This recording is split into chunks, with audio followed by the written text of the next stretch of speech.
Students, welcome to Kapil Commerce Classes. हार्दिक हार्दिक अभिनंदन।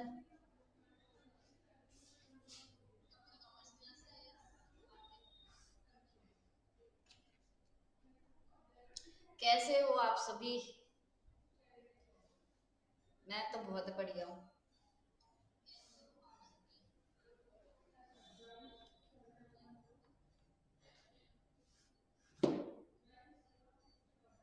चलो, आज हम चालू कर रहे हैं अपने सीएमए फाइनल का स्कैनर रिवीजन। पास्ट ईयर के इंपॉर्टेंट क्वेश्चंस लाई हूँ आपके साथ। हम इनको मिलके सब सॉल्व भी करेंगे। ठीक है, लिखने के कुछ टिप्स भी मैं आपके साथ शेयर करूंगी साथ में।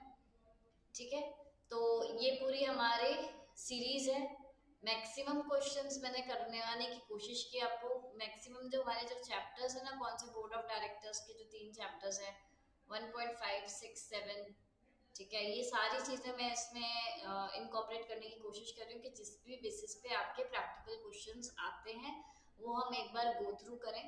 इससे पहले हमने सारे चैप्टर्स का डिटेल्ड रिवीजन कर लिया है। ठीक है, डिटेल भी है साथ में, हाँ रिवीजन भी है, डिटेल्ड भी है।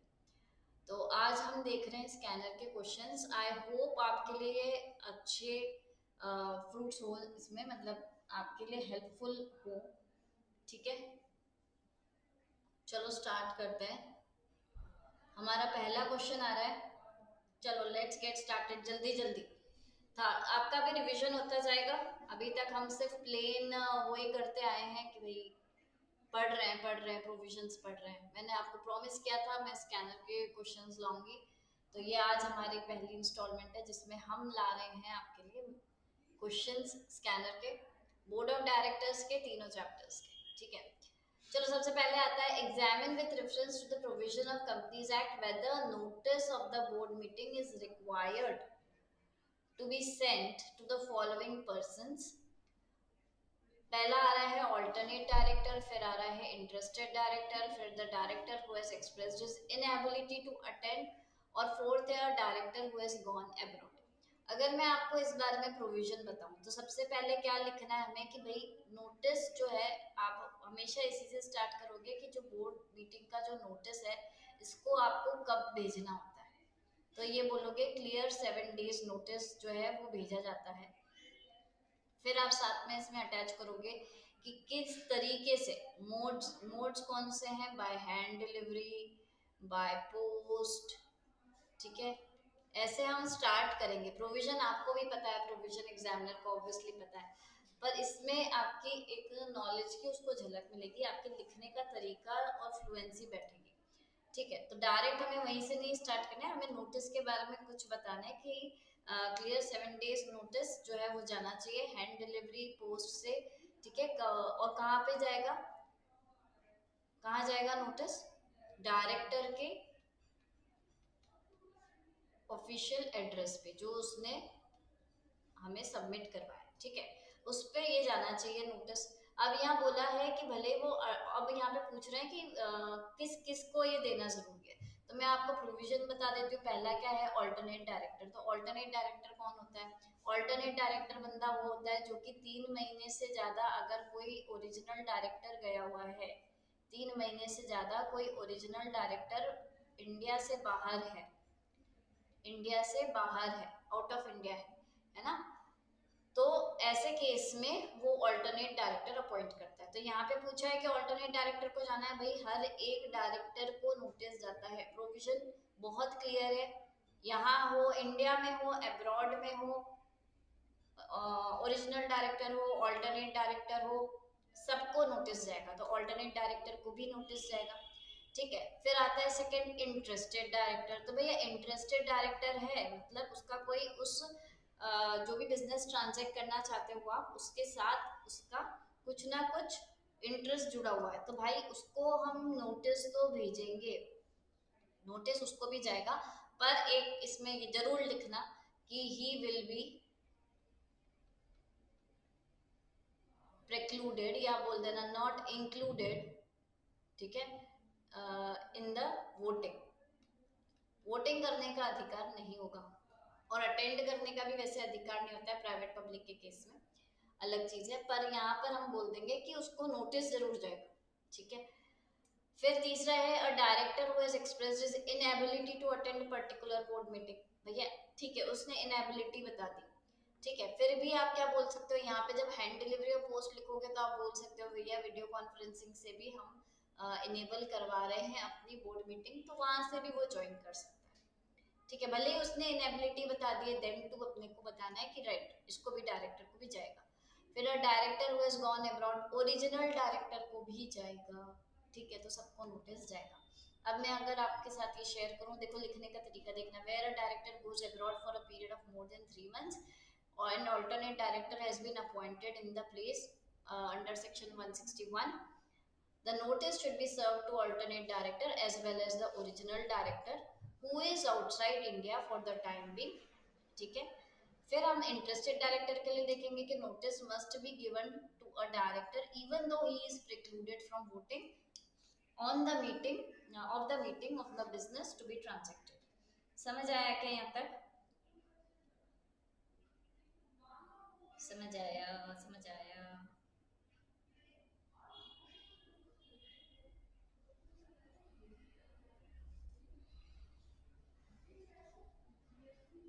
क्या यहाँ तक क्लियर है? ऑडिबल, विजिबिलिटी में कोई दिक्कत तो नहीं है?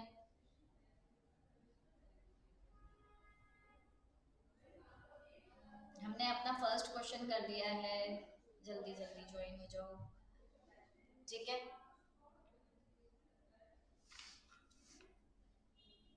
अब आते हैं हम अपने आगे के क्वेश्चन पे। यहाँ पे जैसे और उसने आगे का पार्ट क्या बताया, a director who has expressed his inability to attend a particular board meeting, फिर भी डायरेक्टर अगर बोलता है कि वो नहीं अटेंड करेगा, फिर भी हम उसे नोटिस देंगे। नोटिस मस्ट बी सर्व्ड या given to that director. A director who has gone abroad, the director is entitled to a notice even though he is abroad, provided he had made, ये वाली line इसमें attach कर देना, इसने sufficient arrangements करे हुए company के साथ for sending such a notice to him। ठीक है, अब the right to receive notice can not be waived, ये तो ठीक है, पर यहाँ पे जरूर लिखना है कि आउटसाइड इंडिया है, तो भाई जाने से पहले उसने क्या किया है, उसने पूरा एक आपको बना के रखा है, अरेंजमेंट दिया है, प्रॉपर अरेंजमेंट किया है कि नोटिस आप उसे सर्व कर सकते। ठीक है, फिर आ जाते हैं हम अपने सेकंड क्वेश्चन पे, थोड़ा दूर है यहाँ पर। Can a company pay compensation to its directors for the loss of office, explain briefly the relevant provisions. देखो इसमें मैंने प्रैक्टिकल भी इंक्लूड किया और कुछ थियोरेटिकल क्वेश्चंस भी हैं, और इस क्वेश्चन पे बहुत से बच्चे जो हैं वो गफलत में आ जाते हैं। कॉम्पेंसेशन किसको मिलना चाहिए, किसको नहीं मिलना चाहिए? देखो लॉस ऑफ ऑफिस जो होता है ना, लॉस ऑफ ऑफिस के लिए जो कॉम्पनसेशन किसको मिलेगा, पहला प्रोविजन कहता है कि कोई भी बंदा जो कि एमडी है, मैनेजर है या होल टाइम डायरेक्टर है, इनको ही क्या करेंगे, हम कॉम्पनसेशन देंगे for the loss of office. ठीक है, they are liable to receive compensation. ठीक है, इनको तो मिलेगा ही मिलेगा, पर आगे इसके एक्सेप्शंस हैं, और उस एक्सेप्शंस को भी यहाँ पे लिखना जरूरी है। ये एक्सेप्शंस वो केसेस हैं जहां भले ही आपको, आप एमडी, मैनेजर या होल टाइम डायरेक्टर हो, इवन दो आपने या तो फ्रॉड किया है या बिल्कुल निग्लेक्ट किया है या आपके होने से वाइंडिंग अप हो गया कंपनी का, आपकी हरकतों के कारण वाइंडिंग अप हो गया, ऐसे केस में कॉम्पनसेशन नहीं मिलेगा। एक पॉइंट तो ये आ रहा है। दूसरा इसमें कि मान लो, एक नजरिया तो आपके ये हो गया, एक होता है कि यार अगर मान लो हमारे जो कंपनी है उसको लॉस हुआ है, तो क्या लॉस में आप किस तरीके से इस चीज को ट्रीट करोगे, तो इसके ऊपर ये क्वेश्चन है। और ये क्वेश्चन आपके लिए बहुत इंपॉर्टेंट है, लिखने का तरीका देखो, एक एक चीज को ध्यान से पढ़ना। A company can pay compensation to its directors for the loss of office provided under section 202। यहाँ ये बोला गया है अंडर सेक्शन 202, याद रहे तो बहुत अच्छी बात है, under section 202 such compensation can be paid only to managing director, director holding the office of manager. मतलब या तो मैनेजिंग डायरेक्टर को मिल सकता है या मैनेजर को मिल सकता है या डब्ल्यूटीडी को मिल जाता है, पर बट नॉट टू अदर्स। यहाँ पे ये लाइन जोड़ना जरूरी है कि यहाँ पर किसी और को नहीं मिलेगा, सिर्फ इनको ही मिलेगा। फिर द कॉम्पनसेशन टेबल जो है वो आप किस बेसिस पे कैलकुलेट करोगे, कॉम्पनसेशन जो है वो किस बेसिस पे कैलकुलेट कैलकुलेट करोगे, इसके साथ ही ये जोड़ोगे। समझे? तो पहला पॉइंट तो आ गया समझ में। अब यहाँ पे दूसरा पॉइंट स्टार्ट हो रहा है। The compensation payable shall be on the basis of average remuneration. Word क्या रख रहे हो? एवरेज। एवरेज मतलब क्या किया होगा? 2 या 3 सालों का रेन्यूमरेशन को ऐड करके एवरेज निकाला होगा। तो यहाँ पे वो वही बोल रहा है कि एवरेज रेन्यूमरेशन जो डायरेक्टर ने एक्चुअली अर्न किया है पिछले 3 सालों में, एवरेज रेन्यूमरेशन निकालोगे उस रेन्यूमरेशन का जो डायरेक्टर ने पिछले 3 सालों में करा है। अगर 3 साल से कम शॉर्टर पीरियड के लिए भी किया है तो जितने के लिए भी किया है, ठीक है। Immediately preceding the seizing of holding of such office and shall be for the unexpired portion of his term or 3 years whichever is shorter। कोई भी अनएक्सपायर्ड टर्म जो उसका था उसके लिए, या फिर आपके 3 साल जो भी शॉर्टर पीरियड है उसके लिए आप इसके अंदर क्या करोगे? एवरेज रेन्यूमरेशन निकालोगे। ठीक है, समझ आया क्या? एवरेज रेन्यूमरेशन निकालोगे। Where no such payment can be made if the winding up of the company is commenced before or commences within 12 months after he ceases to hold office। ठीक है, तो यहाँ पे क्या बोला इसने? देखो यहाँ पर मैं आपको एक एक करके बताऊँ। अगर यहाँ पे पहला पार्ट में तो आपने ये लिख दिया कि किस किस को ये कॉम्पनसेशन जो है ये मिलेगा।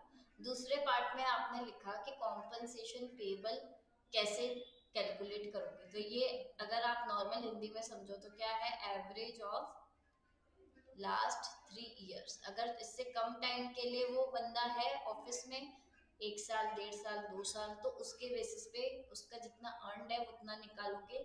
ठीक है, और फिर इसमें क्या करोगे? और such shorter period preceding the this और शैल बी अनएक्सपायर्ड पोर्शन, और यहाँ पे हम विचेवर इज शॉर्टर मतलब जो दोनों में से कम होगा वो आप कॉम्पनसेशन दोगे।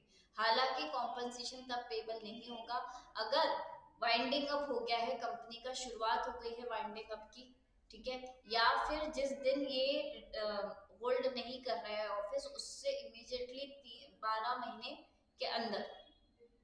ठीक है, अगर ये कंपनी वाइंडिंग अप में जा रही है तो ऐसे केस में सारे एक्सपेंसेस डिडक्ट करने के बाद अगर हमें लगता है कि दे आर जो प्रॉफिट्स है they are not sufficient to repair the shareholders, या फिर शेयर कैपिटल भी नहीं कंट्रीब्यूट मतलब वो भी मिल नहीं रहा, मतलब शेयर होल्डर्स को आप पेमेंट नहीं कर पा रहे, तो ऐसे केस में कॉम्पनसेशन पेबल ही नहीं है। ठीक है, however no payment of compensation can be made in the following cases. तो ये एक्सेप्शंस आ गए तीसरे पॉइंट में, जहाँ पे आप एक्सेप्शंस की बात कर रहे हो कि कौन कौन से हालातों में इस डायरेक्टर को मतलब मैं एमडी को, मैनेजर को या डब्ल्यूटीडी को आप बिल्कुल भी कॉम्पनसेट नहीं करोगे। Where the director resigns from his office as a result of reconstruction of the company. Company का रिकंस्ट्रक्शन हुआ है या अमलगमेशन हुआ है, ठीक है, और उस दूसरी कंपनी में उसको हमने अपॉइंटमेंट दे दी है, तो लॉस ऑफ ऑफिस ही का होगा। कॉम्पनसेशन किसके लिए दे रहे हो? लॉस ऑफ ऑफिस के लिए। पर अगर आपकी ये कंपनी अमलगमेट हो रही है और दूसरी कंपनी में उसको वही सेम पोजीशन मिल रही है, तो ऐसे केस में लॉस ऑफ ऑफिस ही नहीं है तो कॉम्पनसेशन पेबल ही नहीं होगा। तो ये फर्स्ट केस हो गया। सेकेंड है where the director resigns from his office otherwise than on the reconstruction of the company और अमलगमेशन एज अफोरसेड। ना तो रिकंस्ट्रक्शन हुआ ना अमलगमेशन हुआ, फिर भी डायरेक्टर ने क्या किया? अपने ऑफिस से खुद ही रिजाइन कर दिया। ठीक है, where the office of the director is vacated under section 167। Vacation of office हमने देखा था सेक्शन 167 के अंदर। तो अगर ये केसेस हो रहे हैं तो भी डायरेक्टर जो है वो ऑफिस छोड़ के जा रहा है, या तो रिजाइन कर दिया या अमलगमेशन हुआ या रिकंस्ट्रक्शन हुआ। ठीक है, और यहाँ पर फोर्थ पॉइंट क्या बोल रहा है कि कंपनी अगर वाइंडिंग अप में जा रही है, ठीक है, या तो ट्रिब्यूनल से या तो मतलब ट्रिब्यूनल के ऑर्डर से या वॉलेंट्री, मतलब अपनी मर्जी से वाइंडिंग अप हो रही है, वॉलेंट्री वाइंडिंग अप लिया है या ट्रिब्यूनल के ऑर्डर से वाइंडिंग अप हो रही है, और ये जो वाइंडिंग अप है ये उस डायरेक्टर के कर्मों का फल है। ठीक है, तो यहाँ उसकी नेग्लिजेंस या डिफॉल्ट के कारण अगर उस कंपनी का वाइंडिंग अप हो रहा है तो भी आपका जो डायरेक्टर है इसको हम कुछ भी नहीं देंगे। Where the director has been guilty of fraud or breach of trust या gross negligence नेग्लिजेंस या mismanagement of the company, the conduct of the affairs of the company, या उसकी सब्सिडियरी या होल्डिंग किसी में भी उसने घपले किए, फ्रॉड किया है, बिल्कुल भी इसको कॉम्पनसेशन नहीं मिलेगा। Where the director has instigated or taken part directly or indirectly in bringing out the termination of his office, मतलब उसने अपने पैरों पे खुद ही कुल्हाड़ी मारी है, कुछ ना कुछ काम उसने अपने से ही किए हैं कि उसको बाहर निकाल दिया जाए। ठीक है, तो ऐसे केसेस में 6 केसेस में आपके डायरेक्टर को हम कॉम्पनसेशन नहीं देंगे। तो आपको क्या समझ आया? क्या क्वेश्चन क्या बोल रहा है? Can a company pay compensation to its directors for the loss of office? ये 7 मार्क्स का क्वेश्चन आ जाता है, 7 मार्क्स का क्वेश्चन आता है। तो 7 मार्क्स के क्वेश्चन में सबसे पहले तुम ये लिखोगे कि सेक्शन 202 बोलता है क्या? सेक्शन 202 बोलता है कि एमडी, मैनेजर या डब्ल्यूटीडी को ही हम कॉम्पनसेशन देंगे। फिर उसने बोला कि अगर हम कॉम्पनसेशन दे रहे हैं तो किस बेसिस पे देंगे? पिछले 3 सालों से जितना वो ड्रॉ कर रहा है उसका एवरेज, या अगर शॉर्टर पीरियड के लिए तो वो, या फिर हमारा जितना टाइम बचा विचएवर इज शॉर्टर का देखकर हम उससे कम कॉम्पनसेट करेंगे। ठीक है, फिर कब नहीं करोगे? कि कंपनी का अगर वाइंडिंग अप स्टार्ट हो गया, ठीक है, कंपनी का जो वाइंडिंग अप है या तो वो स्टार्ट हो गया है, या इसके डायरेक्टर ना होने से 12 महीने के अंदर ये सब चीजें चल रही है, तो हम कॉम्पनसेशन देंगे, क्योंकि वहां पर वाइंडिंग अप हो रहा है और हमारे एसेट्स वैसे भी पूरे नहीं है कि हम शेयर होल्डर्स को पे कर सके, तो डायरेक्टर को तो कॉम्पनसेट करेंगे। ठीक है, फिर हमने बोला कि इसके अलावा कौन से केसेस हैं, कौन से एक्सेप्शन है जहां मान लो कंपनी चुस्त पुस्त है, मतलब हेल्दी कंपनी है, साउंड कंपनी है, फिर भी हम कॉम्पनसेट नहीं कर रहे। तो पहला केस है अमलगमेशन या रिकंस्ट्रक्शन का। अगर हम सेम उसी बंदे को दूसरी अमलगमेटेड कंपनी के अंदर सेम पोजीशन दे रहे तो लॉस ऑफ ऑफिस ही नहीं है, तो कॉम्पनसेशन नहीं मिलेगा। सेकंड, जहां कोई और रीजन है, अमलगमेशन भी नहीं है, रिकंस्ट्रक्शन भी नहीं है, और डायरेक्टर ने अपने आप रिजाइन कर दिया, तो भी नहीं मिलेगा। या वो उसने ऑफिस वेकेट कर दिया 167 के अंदर, तो भी नहीं मिलेगा। या फिर कोर्ट के ऑर्डर से, या फिर खुद ने ही वाइंडिंग अप के लिए इलेक्ट करा है, और ये वाइंडिंग अप उस डायरेक्टर के नेग्लिजेंस के कारण है, या उसने फ्रॉड किया है, या मिसरीसेल्स किया है, या फिर उसने कुछ ऐसा एक्ट इनिशिएट किया है जिससे उसका ऑफिस जो है वो खत्म हो गया। क्या यहाँ तक बात समझ आई? क्या यहाँ तक बात समझ आई? ठीक है, अरे मजा आएगा बेटा, मजा आएगा, अभी मजा आएगा आपको, मजा आना स्टार्ट होगा, क्योंकि ये जब है ना, अभी तो भले ही आपको मजे नहीं आ रहे होंगे, पर अगर आपने ये क्वेश्चंस नहीं किए ना और इनमें से कोई बैठ गया बेटा, तो एग्जाम में फिर क्या होगा बताओ। इसलिए ध्यान से कर लो मेरे साथ, अच्छे से कर लो मेरे साथ। ठीक है, फिर हम आ रहे हैं examine the following expect relating to the convening of board meeting with reference to the provisions. यहाँ पे क्या बोला? The chairman of the Green House Limited convened a board meeting, और उसने बेचारे ने 2 वीक्स का नोटिस दे दिया। ओके, 2 हफ्ते का नोटिस दिया है, सारे डायरेक्टर्स को दिया है, तो यहाँ पे भी गलती नहीं है। टाइम लिमिट के हिसाब से 7 डेज का नोटिस देना था, तो उसने तो 2 हफ्ते का दे दिया, तो यहाँ पे भी कंपनी सही है, सबको दिया है, यहाँ भी कंपनी सही है। Two of the independent directors on the board objected on the grounds that no proper agenda for the meeting was circulated. और 2 जो इंडिपेंडेंट डायरेक्टर्स है उन्होंने इस बात को ऑब्जेक्ट किया कि भैया एजेंडा तो दिया ही नहीं, हम लोग बिजनेस कैसे ट्रांसैक्ट करेंगे, है ना। फिर ये क्वेश्चन हो गया। दूसरा, purple Florence limited proposes to hold its board meeting at a shorter notice through video conferencing। ये दूसरी कंपनी है और वहां पे वो बोल रहा है कि मैं शॉर्टर नोटिस देके और वीडियो कॉन्फ्रेंसिंग से कोई अर्जेंट बिजनेस आ गया और मेरे को ये वीडियो कॉन्फ्रेंसिंग से बोर्ड मीटिंग करनी है, तो हम क्या कर सकते हैं। अब इसके अंदर नोटिस पे लिखने का तरीका देखना, एक एक चीज को ढंग से देखना। According to section 173 subsection 3 of the companies Act, meeting of the board shall be called by giving not less than 7 days notice। Notice 7 दिनों का, राइटिंग में सभी डायरेक्टर को, ठीक है, तो हर चीज में लिखना 7 days notice in writing to every director at his address registered with the company, and such a notice shall be sent by hand delivery, post या electronic means। ये मैंने आपको फर्स्ट क्वेश्चन में भी बता दिया था कि ये हमें सारी चीजें नोटिस पे, जब भी क्वेश्चन है ना, इंट्रो आपको ऐसा ही देना है, ठीक है। नोटिस के बारे में सारे क्वेश्चंस में इसी तरह से आप लिखो। फिर अब जो उसमें बोला है कि अगर मैं अब आप प्रोविजन बताती हूँ, क्वेश्चन क्या बोला, क्वेश्चन बोल रहा है कि भाई जो चेयरमैन है उसने तो सब तरीके से सही किया था, बाद में इंडिपेंडेंट डायरेक्टर्स बोलते हैं कि जो नोटिस है इसके साथ एजेंडा सर्कुलेट नहीं हुआ, ठीक है, it is as good as, चलो जान लो, नो मस्ती। चलो, तो ऐसे केस में हम ये देख रहे हैं कि चलो ठीक है, प्रॉपर एजेंडा नहीं हुआ तो प्रोविजन क्या कहता है, प्रोविजन कहता है कि जरूरी नहीं बेटा खाने पे बुलाया तो मिठाई भी खिलाएंगे, है ना। अरे भाई, एजेंडा की बात के लिए तो कोई ने भी नहीं बोला है, मतलब हमारा लॉ ने सिर्फ इतना बोला है नोटिस कैसे जाएगा, कितने दिनों का जाएगा, किसको जाएगा, है ना, मोड्स क्या है वो बताए। एजेंडा को लेके हमारा कोई प्रोविजन नहीं है, इसका मतलब है कि कोई मैंडेटरी मतलब ये मतलब कोई भी मैंडेटरी हरकत नहीं है ये, मतलब मैंडेटरी नहीं है कि भाई हमें एजेंडा देना ही देना है नोटिस के साथ, ठीक है। आप ऐसे भी सर्कुलेट कर सकते हो। According to the question, two of the independent directors on the board has objected on the grounds that no proper agenda for the meeting was circulated. अब यहाँ पे क्या बोल रहे हैं कि देखो 2030 जो एक्ट है वो बोलता है कि sending agenda along with the notice, इसके बारे में तो कहीं भी कुछ नहीं लिखा है। इसका मतलब है कि हम कब भेज सकते हैं, नहीं भी भेज सकते।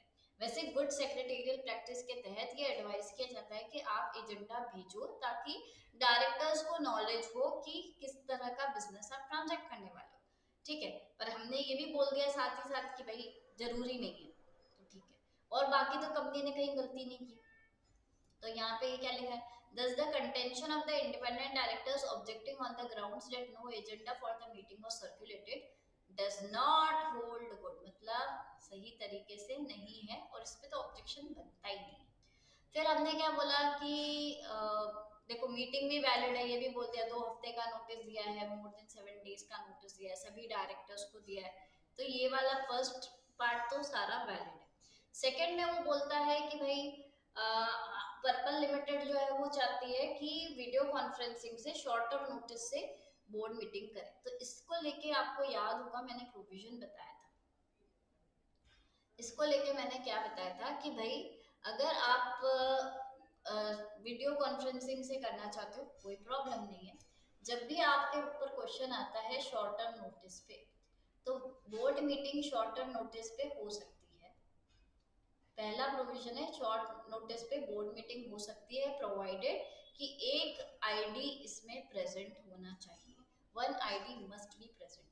पर अगर ऐसा होता है कि आईडी प्रेजेंट हो ही नहीं पाएगा, तो ऐसे केस में आप फाइनल डिसीजन जो है जब तक नहीं ले सकते जब तक एक आईडी उसको सब्सिक्वेंट रेटिफाई ना कर दे, मतलब जब तक आप डिसीजंस जो है वो पेंडिंग रखोगे जब तक रेटिफिकेशन नहीं हो जाता उस आईडी से, जो भी आईडी आपको मिल जाए उस टाइम अवेलेबल उससे, समझे।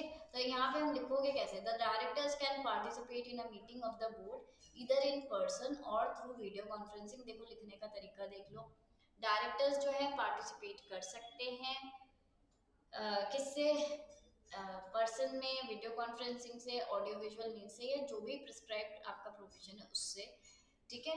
And storing this further central government ने ये बोला है कि वो प्रोवाइड कर सकती है जहाँ पे भी मीटिंग जो है वो वीडियो कॉन्फ्रेंसिंग या ऑडियो विजुअल से नहीं होगी, मतलब इन पर्सन ही होगी, ठीक है। A meeting of the board can be called by giving not less than 7 days notice in writing to every director as his address registered with the company, ठीक है। Provided that, अब short term notice की बात आ रही है कि हमें अगर कोई अर्जेंट बिजनेस ट्रांजैक्ट करना है, then subject to the condition that at least 1 ID shall be present at the meeting, एक आईडी का तो आना बनता है, ठीक है। Further in case the ID are not present, further in case the ID are not present, decisions taken at such meeting shall be circulated to all the directors। मान लो ID अगर प्रेजेंट ही नहीं है बोर्ड मीटिंग में, shorter notice पे जो आप board meeting कर रहे हो उसमें आईडी प्रेजेंट नहीं है, तो decisions taken at such meeting, हम वर्ड क्या यूज करें, it shall be circulated to all the directors, और फाइनल वो तभी होगा जब उसका रेटिफिकेशन हो जाएगा by at least 1 ID if any. क्या यहाँ तक क्लियर हुआ? क्या यहाँ तक क्लियर हुआ?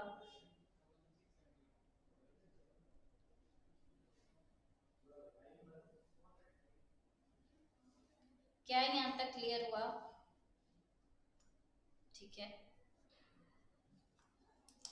हेंस हम क्या बोल रहे हैं? ओके, जो ये पर्पल फ्लोरेंस लिमिटेड है वो बोर्ड मीटिंग कर सकता है शॉर्टर नोटिस पे, वीडियो कॉन्फ्रेंसिंग से कर ले, ऑडियो विजुअल से कर ले, किसी तरह भी कर ले अर्जेंट बिजनेस को करने के लिए। पर वही आप प्रोविजन फिर से यहाँ पे दोहरा दोगे कि एक आईडी होना चाहिए।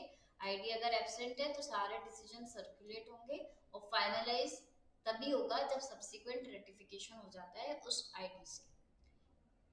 ठीक है, मजा आ रहा है कि नहीं? कभी ऐसा लग रहा है कि हाँ भाई हमने ये सारी चीजें तो इस एंगल से पढ़ी ही नहीं थी, ऐसा कुछ फील आ रहा है? तभी तो मेरा मैराथन थोड़ा सार्थक लगेगा।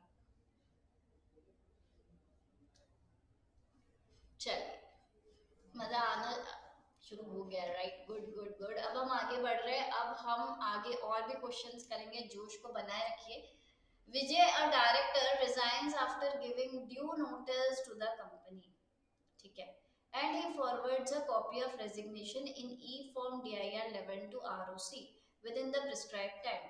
What would be the status of Vijay if the company fails to intimate about the resignation of the Vijay to ROC? देखो, एक चीज आपको मैं प्रोविजन में बता देती हूँ, मोटा मोटा इतना सा समझ लो कि जब भी कोई कंपनी अपॉइंट करती है किसी डायरेक्टर को, अपॉइंट करती है डायरेक्टर को, या डायरेक्टर की वैकेंसी के बारे में जो इंटीमेशन होती है, कंपनी इज ऑब्लिगेटेड कि ये किसको दे? आरओसी को दे। कौन से फॉर्म में देगी? कौन से फॉर्म में देगी? आईएनसी 12 के अंदर, ओ सॉरी डीआईआर 12 के अंदर।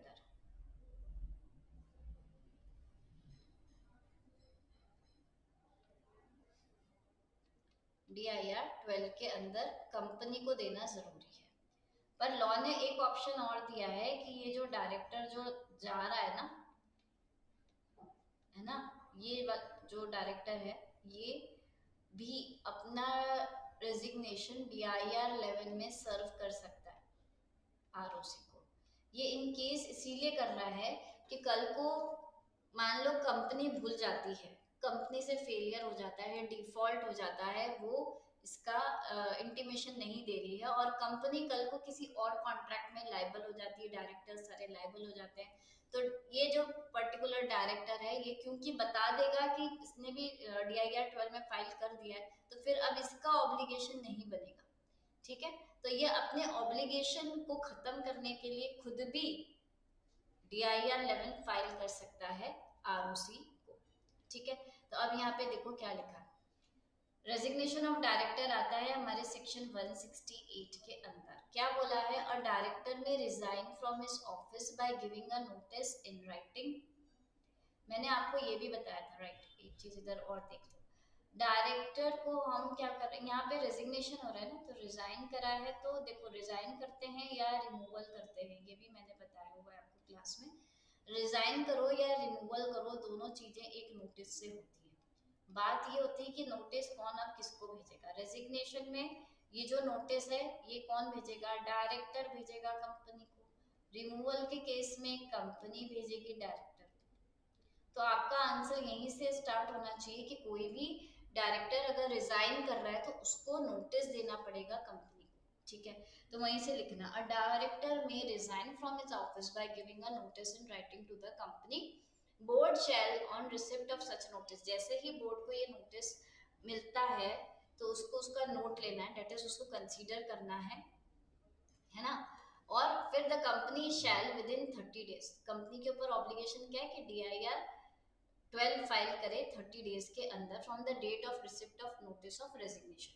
ठीक है, और वो रजिस्ट्रार को कर दे और साथ ही साथ अपनी वेबसाइट पे भी डाल देगा कि फलाना डायरेक्टर रिजाइन कर रहे हैं। ओके, अब सच डायरेक्टर में ऑल्सो, यहाँ पे वर्ड क्या यूज हुआ? शैल, क्योंकि ये ऑब्लिगेटरी है कंपनी पे। पर अब ऑब्वियसली बात है ऑब्लिगेटरी पर कंपनी ने डिफॉल्ट कर दिया, यहाँ पे डायरेक्टर के लिए मे वर्ड यूज किया है। To be on safer side उसने अपनी प्रोटेक्शन के लिए वो भी अपनी कॉपी जो है रेजिग्नेशन की वो फाइल कर देगा with detailed reasons for the resignation of the director with in 30 days। Resignation का जो है वो आरओसी को दे देगा 30 days के अंदर। DIR 11 मतलब दोनों का फाइलिंग पीरियड 30 days ही है, ठीक है। सोर्स अलग अलग है। कंपनी जो है वो DIR 12 में देगी, जो डायरेक्टर है वो DIR 11 में देगा। 30 days कहाँ से? From the date of resignation. और कंपनी के लिए बोल देंगे कि जहां जब उसको रिसीव हुआ तब से, ठीक है। अब the resignation of the director shall take effect from the date on which the notice is received by the company. तो इफेक्टिव डेट क्या होगी रेजिग्नेशन की? कि जब भी उसने नोटिस कंपनी को मिला है या फिर डायरेक्टर ने अपने नोटिस दिया हुआ है, whichever is later। ये भी मैंने आपको उसमें बताया था। क्या बताया था मैडम? मैंने ये बताया था, मान लो ये डायरेक्टर है, ये डायरेक्टर है, इस भाई ने अपने नोटिस में जो डेट लिखी है ना वो बोलिए कि मैं 1 दिसंबर से मैं जो मेरा ये है ये इफेक्टिव रहेगा, है ना। इसने ये जो नोटिस है ये पोस्ट कर दिया था कंपनी को, और कंपनी को मिला ये 5 दिसंबर को, कंपनी को मिला 5 दिसंबर को। तो यहाँ पे ये बोल रहा है कि या तो डायरेक्टर ने अगर आपको नोटिस में डेट लिखी है तो उस दिन, या फिर जब कंपनी को रिसीव हुआ उस दिन, इन दोनों में से whichever is later, date is 5 दिसंबर से आपका ये जो नोटिस है ये इफेक्टिव हो जाएगा, ठीक है। आई क्या बात समझ में? अब in the present case, Vijay, a director, resigns after giving due notice to the company, and he forwards a copy of the resignation in e-form 11 to the ROC within the prescribed time. If the company fails to intimate, even then the resignation of Vijay shall take effect from the date on which the notice is received by the company or the date whichever is later। यहाँ पे उसका effective date वही रहेगा, या तो notice में जो उसने लिखा है या फिर जो कंपनी को जब मिला तब, विच एवर इज लेटर वाली डेट से इफेक्टिव रहेगा, ठीक है। क्लियर हुआ?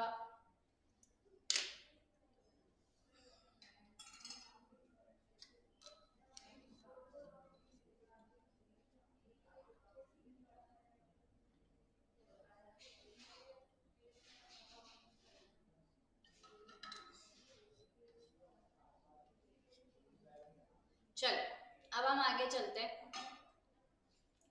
देखो board of directors, 6th question आ रहा है। The board of directors of best consultants limited, उन्होंने कहाँ की कंपनी है? कोलकाता की रजिस्टर्ड कंपनी है। उन्होंने अपनी नेक्स्ट बोर्ड मीटिंग करनी है मई 2017 में। तो वो चाहते हैं कि आप कुछ बताएं उनको। पहला क्वेश्चन है, can the board meeting be held in Chennai? रहने वाले सब कहाँ के हैं? कोलकाता के। When all the directors reside at Kolkata, तो सारे डायरेक्टर्स रहने वाले कलकत्ता के हैं। कंपनी का रजिस्टर्ड ऑफिस कोलकाता है, पर आप मीटिंग करना चाहते हो चेन्नई, तो क्या आप कर सकते हो क्या? ओके, ये क्वेश्चन है। और सेकंड है, इज इट नेसेसरी कि notice of the board meeting should specify the nature of business to be transacted? क्या ये तो अपन ने अभी देखा कि नोटिस ऑफ बोर्ड मीटिंग में क्या नेचर ऑफ बिजनेस जो है वो हमें बताना पड़ता है, क्या मतलब एजेंडा करना है क्या, इस पे हमने क्वेश्चन अभी देखा था। हमने देखा था गुड सेक्रेटेरियल प्रैक्टिस के तहत ये करा जाना चाहिए। अब आगे देखो इसमें क्या बोला। पहले तो प्रोविजन की बात करूं फर्स्ट क्वेश्चन के हिसाब से, कि भाई देखो कहीं पे भी रहना, आप कहीं पे भी सारे डायरेक्टर्स रह रहे हैं, कहीं पे भी कंपनी का रजिस्टर्ड ऑफिस हो, बोर्ड मीटिंग आप कहीं भी कर सकते हो, प्रोवाइडेड सारे प्रोविजंस आपने पूरे किए कि नोटिस इन राइटिंग दिया है, पोस्ट और रजिस्टर्ड उससे सबसे दिया है, हैंड डिलीवरी से दिया है, हर एक डायरेक्टर को दिया है, रजिस्टर्ड एड्रेस पे दिया है, ठीक है। ये सारी चीजें आपको करनी है। ऑडियो वीडियो का भी आप करवाना चाहते हो तो उसके लिए भी आपने प्रॉपर अरेंजमेंट्स किए हैं, तो आप कर सकते हो। तो देखो इसमें आंसर क्या लिखा, there is no provision in the companies Act कि हमको बोर्ड मीटिंग किसी एक पर्टिकुलर प्लेस पे ही करना है। तो हम क्या निकाल रहे हैं इससे इन्फ्रेंस की, Companies Act lays down the provisions for holding meetings by video conferencing, notice को लेके, प्रोसीजर्स को लेके। तो आप कभी भी कहीं पे भी बोर्ड मीटिंग कर सकते हो. There is no difficulty in holding the board meeting of at Chennai, even if all the directors of the company reside at Kolkata, even if the registered office is situated at Kolkata, provided that the requirements regarding the holding of the valid board meeting. Word देखो valid. Board meeting valid डाल दिया ना तो सारी चीजें हो गई अपने आप. वैलिड बोर्ड मीटिंग होना जरूरी है and the other provisions relating to the signing of register of contracts. और मीटिंग के अंदर भी जो जो चीजें होती हैं वो सारी चीजें अच्छे से फॉलो हो. ठीक है.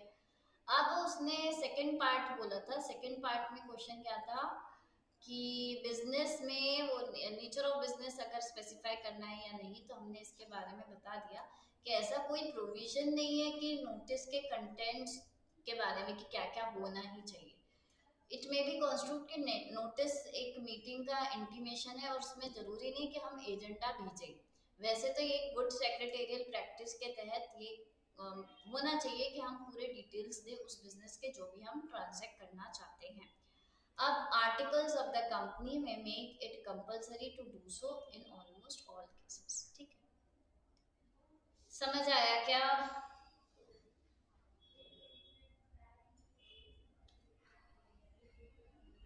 ठीक है. चलो अब हम बात कर रहे हैं ऑडिट कमेटी की. ऑडिट कमेटी पे क्वेश्चन आ रहा है. Audit committee of a public limited company constituted under section 177. देखो यहाँ पे ये है पब्लिक लिमिटेड कंपनी. ठीक है. तो उसने सबमिट करा its report on its recommendation to the board. The board however did not accept the recommendations in the light of the situation, analyze whether the board is empowered not to accept the recommendations, and if so what alternative course of action would the board resort to. Question का मतलब क्या है कि देखो पहली बात की एक है हमारी ये ऑडिट कमेटी. ऑडिट कमेटी किन किन कंपनीज को बनानी होती है? सबसे पहले तो सारी लिस्टेड कंपनीज को बनानी होती है, मैंडेटरी है. दूसरा अनलिस्टेड के लिए कुछ कुछ प्रोविजंस हैं. याद है क्या मैंने आपको पीबीटी का निमोनिक दिया था? पेड अप कैपिटल, बोरोइंग्स और टर्नओवर्स. ठीक है. तो उस थ्रेशहोल्ड के अंदर अगर वो कंपनीज आ रही हैं तो वो कंपनीज को भी ऑडिट कमेटी बनाना जरूरी है. पर एक बात ध्यान रखना, ऑडिट कमेटी जो है वो सिर्फ बोर्ड ऑफ डायरेक्ट एक ये है कि वो बोर्ड ऑफ डायरेक्टर्स की ही कमेटी होती है. मतलब ये है हमारे पापा जी और ये है बेटा जी. ठीक है. ये है बेटे जी. तो अब ये जरूरी नहीं है कि बेटे की हर बात पापा माने. ठीक है. मतलब इस ऑडिट कमेटी की हर बात बोर्ड ऑफ डायरेक्टर्स माने ये कोई जरूरी नहीं है. ये रिकमेंडेटरी है नेचर में. ठीक है. ये इसमें वर्ड ये वाला जरूर डालना, रिकमेंडेटरी है नेचर में. डेट इज कि जरूरी नहीं है कि ऑडिट कमेटी की सारी बात बोर्ड ऑफ डायरेक्टर्स मानेंगे ही. हाँ भी हो सकती है, ना भी हो सकती है. अगर हाँ कर देते हैं तो वेल एंड गुड. ना है अगर मतलब कोई चीज का रिकमेंडेशन एसी ने करा, ऑडिट कमेटी ने बोर्ड को किया, पर बोर्ड को पसंद नहीं आया, समझ नहीं आया, बोर्ड कुछ और सोच रहा है, तो ऐसे केस में वो रिकॉर्ड करेगा विथ रीजंस. पहली बात. दूसरा, ये अपने बोर्ड रिपोर्ट में ये चीज बताएगा कि ऐसे ऐसे जो है ना ये बात हुई थी और ये हमने रिकमेंडेशन यहाँ से आई थी पर बोर्ड अदरवाइज सोचता है. ठीक है. ये आपका मोटा मोटा प्रोविजन है. अब यहाँ पे देखो क्या लिखा. As per section 177 an audit committee must be formed within the year of commencement of the act or within the year of incorporation of the company and will consist at least 3 directors. ये तो हमें पता है कि audit committee का composition क्या है. हाँ यहाँ से भी शुरू कर सकते हो आप कि ऑडिट कमेटी का कंपोजिशन क्या है. ऑडिट कमेटी के लिए हमने क्या बोला था कि जो भी ये थ्रेशहोल्ड लिमिट्स और लिस्टेड कंपनी के अंदर ऑडिट कमेटी बनानी है तो एटलीस्ट आपको 3 डायरेक्टर्स होने चाहिए और जिसमें से आउट ऑफ विच मेजॉरिटी जो है मेजॉरिटी डायरेक्टर्स क्या होने चाहिए? इंडिपेंडेंट होने चाहिए. ठीक है. तो यहाँ पे देखो क्या लिखा था. Board's report which is laid before the general meeting of the company where the financial statements of the company are placed before the members. तो जब भी यहाँ पे बोल रहा है कि आपने अगर बोर्ड्स रिपोर्ट बनाई, मतलब बोर्ड रिपोर्ट क्या होती है, आपको जो डायरेक्टर्स हैं वो बोर्ड में ही रहते हैं, बोर्ड ऑफ डायरेक्टर्स हैं, तो बोर्ड रिपोर्ट मतलब डायरेक्टर्स की रिपोर्ट। डायरेक्टर्स को अपनी रिपोर्ट बनाकर हर साल शेयर होल्डर्स को जनरल मीटिंग में रखनी पड़ती है अप्रूवल के लिए। तो यहाँ पे board report which is laid before the general meeting where the financial statements of the company are placed must disclose the composition. उसमें बताना होता है कि हमने ऐसे ऐसे ऑडिट कमेटी बनाई है, इसमें ये डायरेक्टर्स हैं, और अगर बोर्ड ने कोई रिकमेंडेशंस नहीं मानी है ऑडिट कमेटी को तो वो सारी चीजें भी आपको डिस्क्लोज करनी पड़ती है विद रीजंस।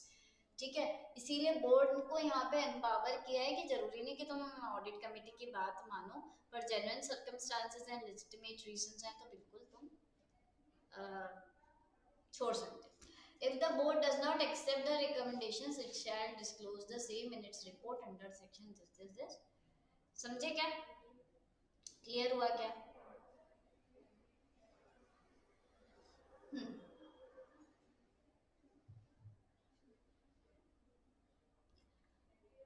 अब हम आते हैं state briefly with reference to the applicable provisions कि whether an unlisted public company which is a wholly owned subsidiary will be required to appoint independent directors।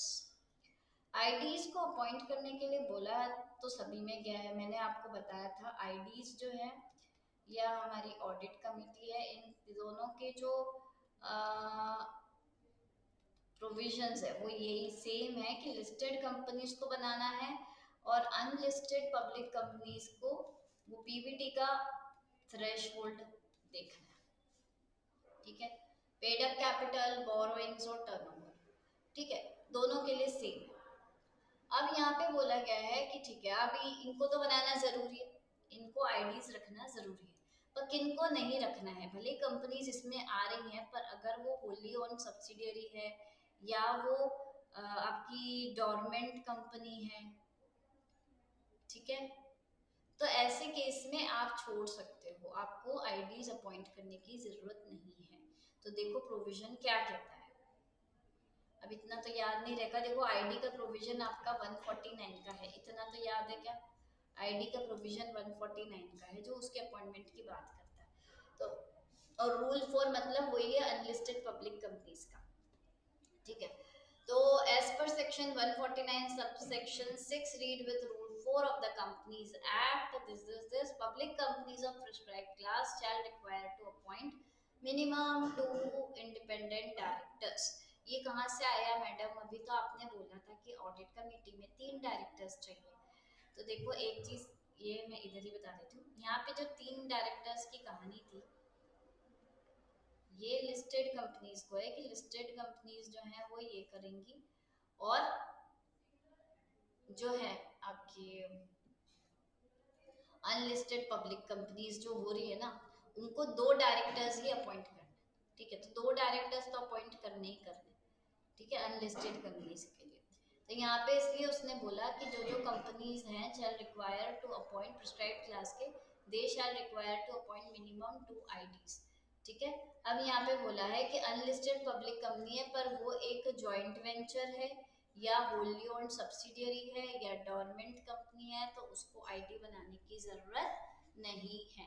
फिर से याद करवाऊं, देखो पहले अगर आपकी ये होली ओन्ड कंपनी है या ये डोरमेंट कंपनी है या ये किसी जॉइंट वेंचर में है तो ऐसे केस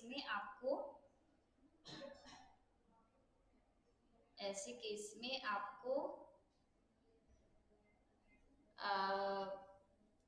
ये आईडी अपॉइंट करने की जरूरत नहीं है।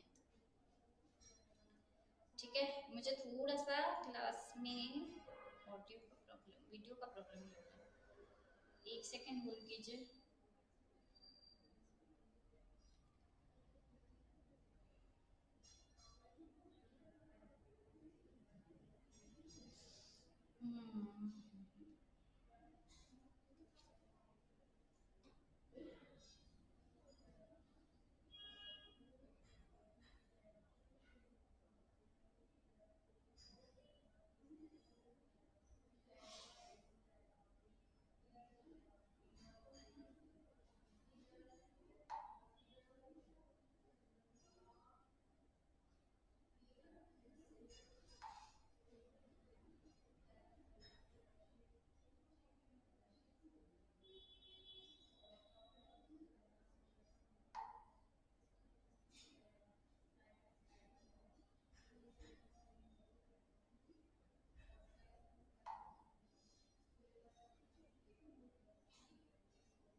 चलिए हम आगे चलते हैं। The board of directors of PQR limited met thrice in the year 2022 and the fourth meeting though called but could not be held for the want of quorum। तो ये है हमारी कंपनी PQR लिमिटेड, ठीक है, और इसने board meeting करी है। देखो प्रोविजन क्या बोलता है, प्रोविजन क्या बोलता है, प्रोविजन बोलता है कि आपको मीटिंग्स कितनी करनी है, एटलीस्ट 4 करनी है, मिनिमम 4 बोर्ड मीटिंग्स करनी है फाइनेंशियल ईयर में, ठीक है। प्रोवाइडेड दैट कि एक बोर्ड मीटिंग से दूसरी बोर्ड मीटिंग में कितने दिन का अंतर से ज्यादा ना हो, 120 डेज से ज्यादा का अंतर ना हो, ठीक है। तो यहाँ पे उसने 3 मीटिंग्स तो कर ली, चौथी मीटिंग बुलाई उसने, पर ओरिजिनल बोर्ड मीटिंग तो बुला ली थी, है ना, पर यहाँ पर ओरिजिनल बोर्ड मीटिंग क्या हो गई आपकी, ओरिजिनल बोर्ड मीटिंग हो गई एडजर्न। तो अगर हमारी वो ओरिजिनल जो है वो भी एडजर्न हो जाती है, वो एडजर्न हो रही है अगर, तो ऐसे केस में माना तो जाएगा कि बोर्ड मीटिंग हुई है ना, तो ओरिजिनल के हिसाब से ही चीजें चलेंगी और वो कैंसिल भी हो जाएगी। अगर आगे एडजर्न मीटिंग में भी अगर आपका कोरम नहीं आता है तो वो कैंसिल हो जाएगी, ठीक है। तो देखो क्या लिखा है, under section 173 a company must hold a minimum number of 4 meetings of its board of directors every year in such a manner. इन दोनों लाइंस को जोड़ने के लिए क्या लिखा है, इन सच अ मैनर, इस तरीके से कि not more than 120 days shall elapse between two consecutive meetings of the board। Provision क्या बोलता है कि सेंट्रल गवर्नमेंट में बाय नोटिफिकेशन ये बोल सकता है कि कुछ किसी कंपनीज को, क्लास ऑफ कंपनीज को ये नहीं करना है, अप्लाई नहीं होते, ये प्रोविजंस एप्लीकेबल नहीं होंगे, ठीक है। तो अभी हमारे साथ वो केस नहीं है, हम आगे चलते हैं। इसमें क्या बोला कि as per section 174 if the meeting of the board could not be held for the want of quorum, तो यहाँ पर जब तक आर्टिकल्स और कुछ नहीं बोल रहा, then the meeting shall be adjourned, automatically stand urgent, ठीक है, to the same day, same day, next day, next week at the same time and place।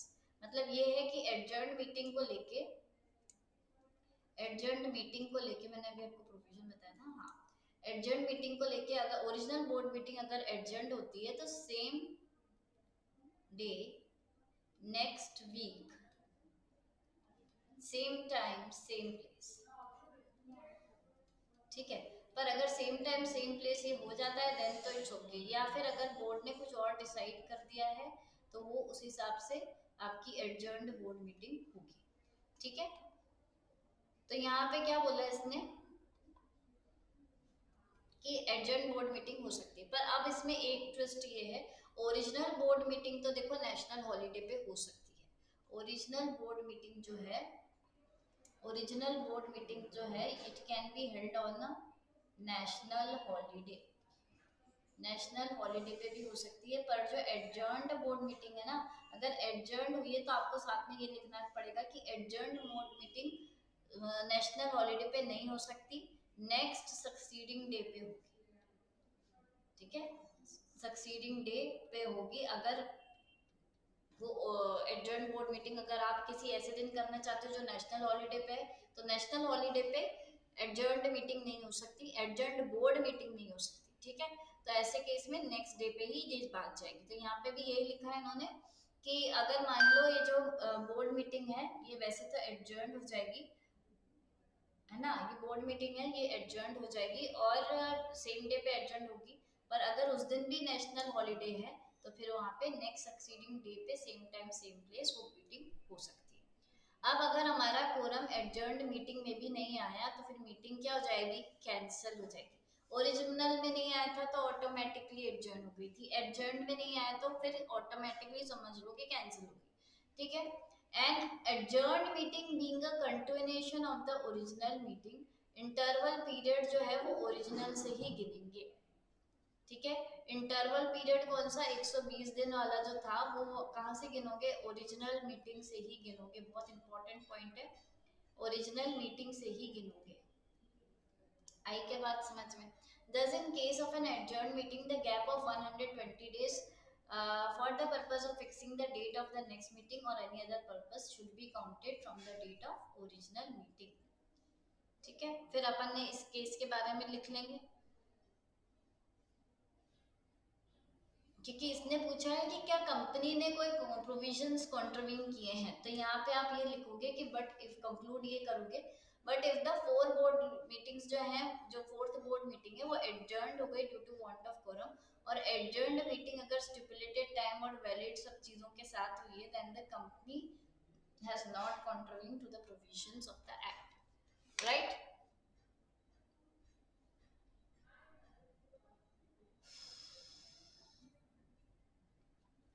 अब ये एक बहुत ही मस्त क्वेश्चन आ रहा है आपके सामने, how far the acts of the director will be invalid if his appointment is not valid।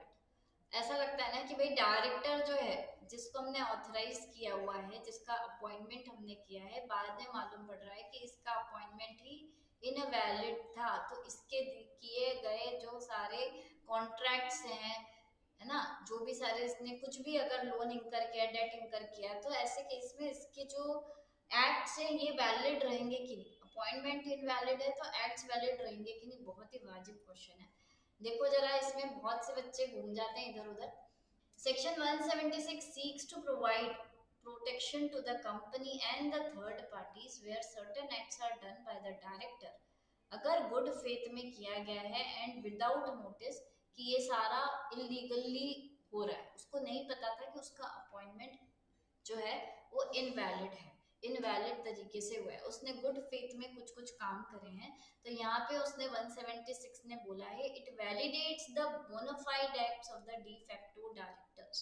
It क्या क्वेश्चन लिखा है, इट वैलिडेट्स, वो वैलिड बना, जो प्रोविजन है वो वैलिड बता रहा है सारी चीजों को जो भी डायरेक्टर्स ने की है।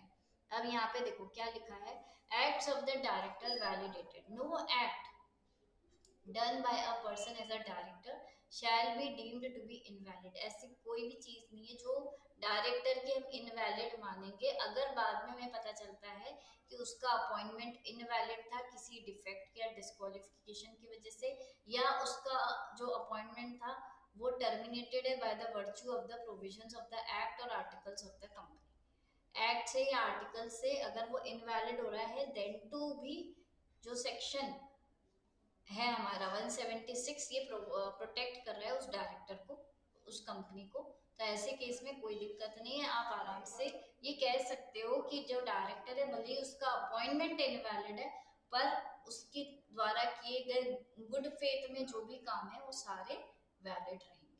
क्लियर है, क्लियर है।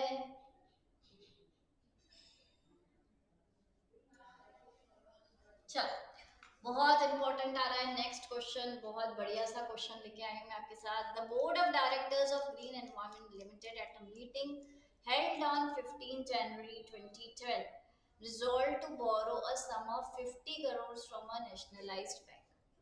एक कंपनी है ग्रीन एनवायरनमेंट लिमिटेड और वो चाह रही है कि वो 50 करोड़ बोरो करे। बोरोइंग्स को लेके आपको पता है कौन सा सेक्शन है। Subsequently जो है said amount was received by the company, company को लोन मिल गया। अब one of the directors who opposed the said borrowings opposed the said borrowing as not in the interest of the company has raised an issue that the said borrowings is outside the powers of board of directors।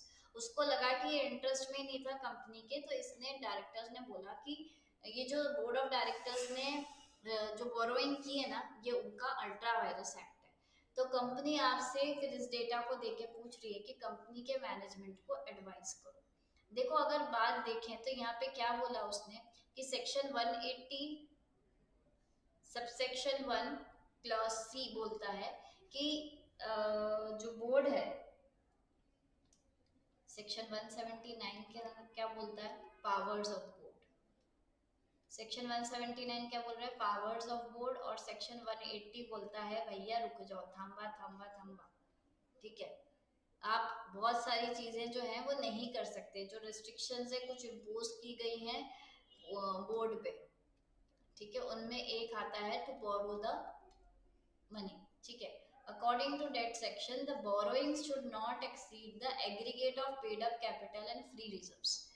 मतलब जो भी आपने borrowing की है ना, जो borrowing है आपकी, ये किसको एक्सीड नहीं करनी चाहिए? Paid up capital plus free reserves को।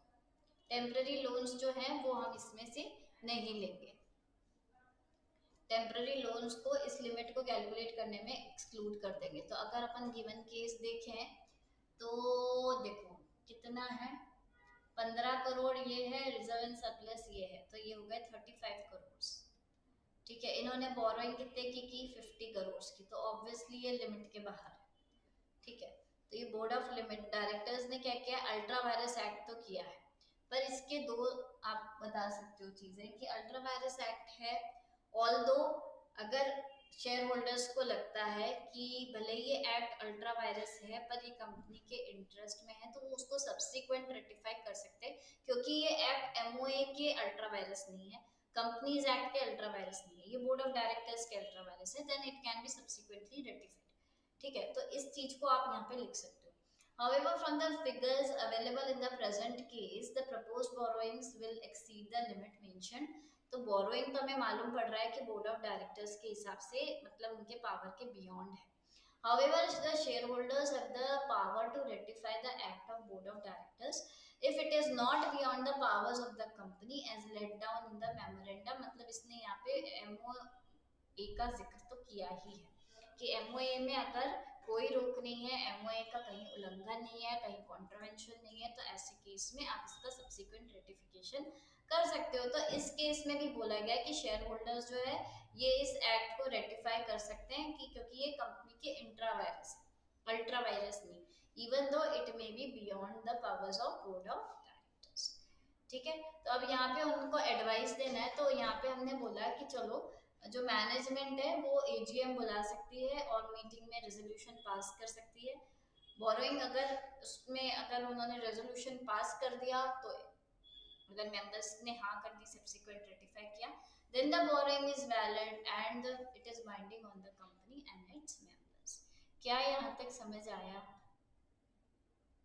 क्या यहाँ तक समझ आया?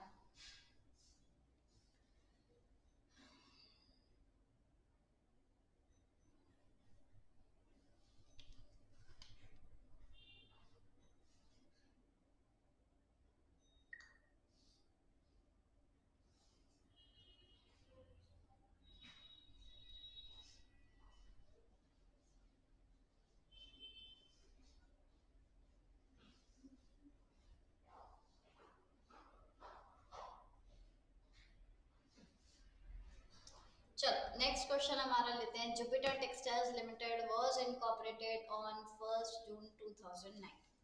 ऑन 1 मार्च 2012 मतलब 9 2009 की कंपनी है, 2009 की कंपनी है। 1 मार्च 2012 को एक पॉलिटिकल पार्टी ने अप्रोच किया कंपनी को कि 12 लाख का कंट्रीब्यूशन चाहिए पॉलिटिकल पर्पस के लिए।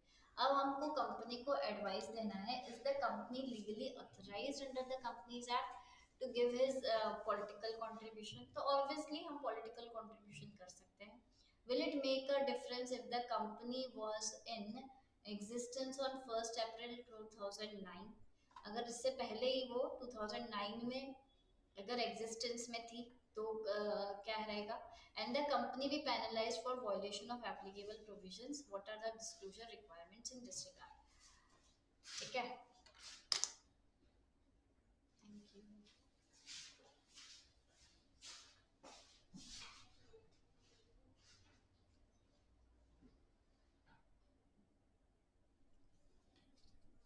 चलो आगे हम चलते हैं। हमने क्या बोला कि 12 लाख का कंट्रीब्यूशन कर सकते हो, क्या बिल्कुल कर सकते हो, पर यहाँ पे एक प्रोविजन जो इसमें था कि कोई भी कंपनी अगर वो गवर्नमेंट कंपनी है, कोई भी कंपनी अगर वो गवर्नमेंट कंपनी है या फिर ऐसी कंपनी जो less than 3 years of existence की कंपनी है, तो ऐसे केस में वो पॉलिटिकल कंट्रीब्यूशन नहीं कर सकती, कोई भी पॉलिटिकल कंट्रीब्यूशन नहीं कर सकती। ठीक है, ये हमारा प्रोविजन बोलता है। तो देखो यहाँ पे जयपुर जुपिटर टेक्सटाइल्स लिमिटेड, ये तो समझ में आ रहा है गवर्नमेंट कंपनी तो नहीं, तो पहली कैटेगरी में तो नहीं आ रही, पर यहाँ पे इसका जो इनकॉर्पोरेशन का टाइम है वो 2009 है, 1 जून 2009, और ये 1 मार्च 2012 को ये कंट्रीब्यूशन करना चाहते हैं, तो इसको 3 साल नहीं हुए हैं तो ये कंट्रीब्यूशन नहीं कर सकती। इसलिए पहले के हिसाब से अगर हम देखें तो क्या बोल सकते हैं कि भाई ये हमारा प्रोविजन कहता है। सेकेंड है, will it make any difference if the company was in existence, अगर वो एग्जिस्टेंस में अप्रैल 2009 में आ जाती तो 3 साल हो जाएंगे, तब ऐसे केस में आप पॉलिटिकल कंट्रीब्यूशन कर सकते हो। तो देखो यहाँ पे क्या लिखा है, section 182 of the companies act provides that कि only a company which had been existence for 3 years can make contribution to political parties. क्योंकि ये केस ऐसा है कि यहाँ पे 3 साल इसके कंप्लीट नहीं हुए हैं, इसलिए ये कंपनी जो है एलिजिबल नहीं है पॉलिटिकल कंट्रीब्यूशन करने की। सेकेंड, उसने कहा था कि अगर 1 अप्रैल 2009 को अगर हमारा इनकॉर्पोरेशन होता है तो 3 साल हो जाएंगे, तब यहाँ पे तो कोई कंडीशन नहीं है, यहाँ पे आराम से आप कर सकते हो। तो यहाँ पे इसने क्या लिखा, yes they can, because in this case फिर क्या हो जाएगा, उसके 3 फाइनेंशियल ईयर्स कंप्लीट हो जाएंगे और वो पॉलिटिकल कंट्रीब्यूशन कर सकती है।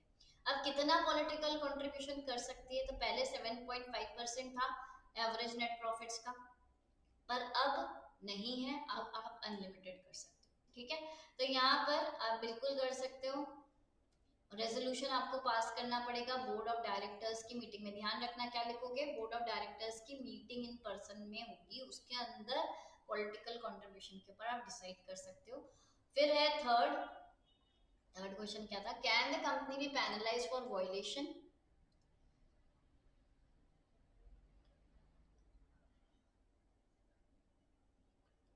अच्छा देखो, पेनलाइज का उन्होंने क्या डाला है कि जितना भी आपने कंट्रीब्यूट किया है ना उसके 5 टाइम्स आपको पेनलाइज करें।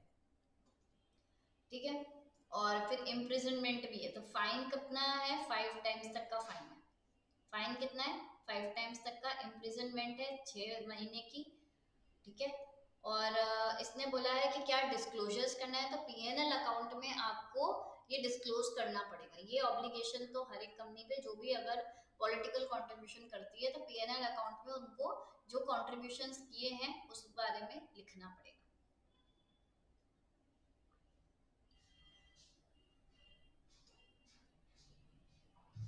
देखो इसने अमेंडमेंट में बता भी दिया कि 2017 के अमेंडमेंट में ऐसा है। नेक्स्ट क्वेश्चन आ रहा है, examine whether the following transactions can be considered as a loan to a director requiring approval of CG under section 185 of the companies Act. ठीक है, तो क्या बोल रहे हैं कि अपने को ये ट्रांजैक्शंस कैसे देना है कि भाई डायरेक्टर को अगर हम लोन दे रहे हैं तो क्या ये चीजें जो ये जो ट्रांजैक्शंस है ये क्या लोन में आ रही हैं,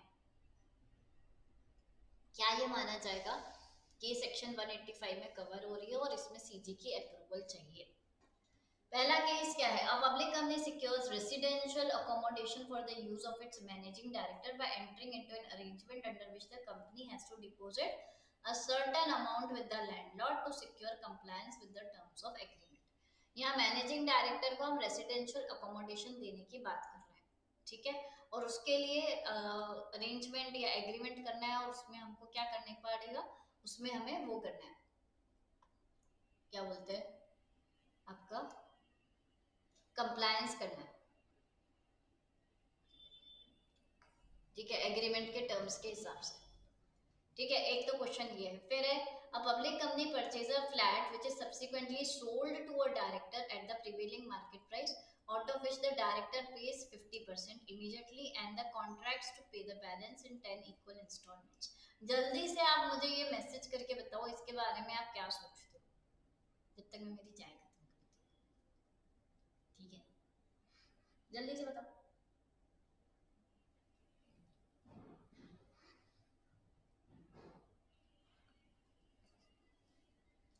शुरू किया है क्या टाइप करना?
हो गया।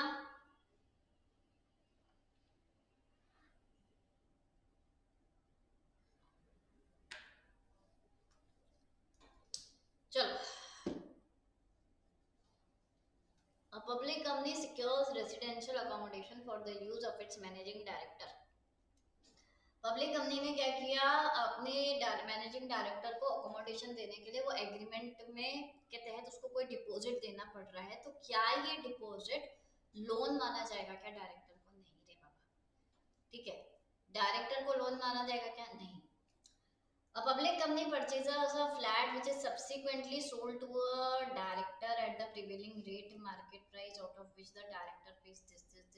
तो ये भी आप क्या बोल रहे हैं, क्या ये माना जाएगा क्या कि ये जो फ्लैट इन्होंने मार्केट प्राइस पे दिया है, प्रिवेलिंग मार्केट प्राइस पे, ठीक है, तो ये भी किसी फेमस केस लॉ के अंदर आया है, तो उस केस में भी यही माना गया, लॉ ने यही बोला, लॉ मेकर्स ने, कि ये भी लोन नहीं माना जाएगा।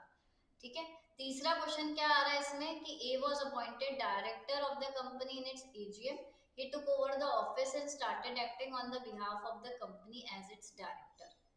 ठीक है, ए को माना गया, डायरेक्टर बनाया गया एजीएम में, बाद में उसने सारा काम जो डायरेक्टर करता है वो करना शुरू कर दिया। सब्सिक्वेंटली इट वाज फाउंड कि जो अपॉइंटमेंट है वो वैलिड नहीं थी, क्योंकि जिसमें भी इसको अपॉइंट किया गया था कुछ मेंबर्स ने वोट किया जो कि क्वालिफाइड ही नहीं थे वोटिंग करने के, और कुछ ने तो ट्वाइस वोट कर दिया। मतलब क्या माना जा रहा है कि इसके अपॉइंटमेंट में इनवैलिडिटी थी।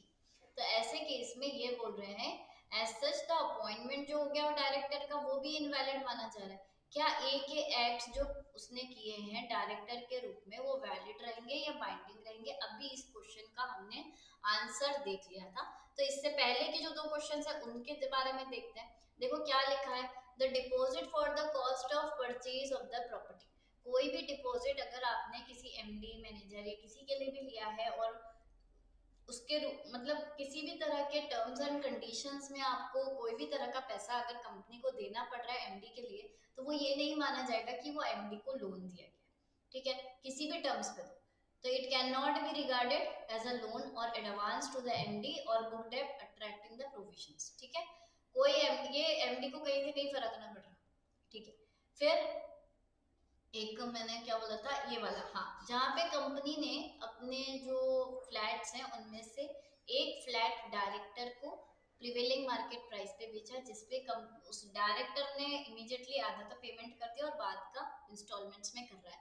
तो ऐसे केस में भी क्या माना जाएगा, देखो, it came to the conclusion that कौन से केस में, doctor Freddy Ardeshir Mehta versus union of India, Freddy मतलब वो सीआईडी वाला Freddy, doctor Freddy Ardeshir Mehta versus union of India, conclusion में आया that a company is selling one of its flats to one of the directors receiving half price in cash and agreeing to accept this। ये एक loan नहीं माना जाएगा, ये एक तरह की क्रेडिट सेल है। क्या है? Credit sale, and it can not be described even as a indirect loan. तो यहाँ पे ट्रांजेक्शन जो है वो ये नहीं माना जाएगा कि ये सेक्शन 185 में आ रहा है और इसमें सीजी की अप्रूवल लगेगी, ऐसा कुछ नहीं है। फिर तीसरा पार्ट क्या था क्वेश्चन का, वही जो हम देख चुके हैं कि अपॉइंटमेंट में अगर इनवैलिडिटी है तो क्या subsequent acts as a director valid है, बाइंडिंग है या नहीं। तो ऐसे केस में भी हमने ये बोल दिया था कि नहीं यार, जो डायरेक्टर ने अगर कोई भी बोनाफाइड इंटेंशन से गुड फेथ में काम किए हैं तो जितने डिसीजंस, जितने उसने एक्ट्स किए हैं, जितने कॉन्ट्रैक्ट्स किए हैं वो वैलिड हैं, बाइंडिंग है।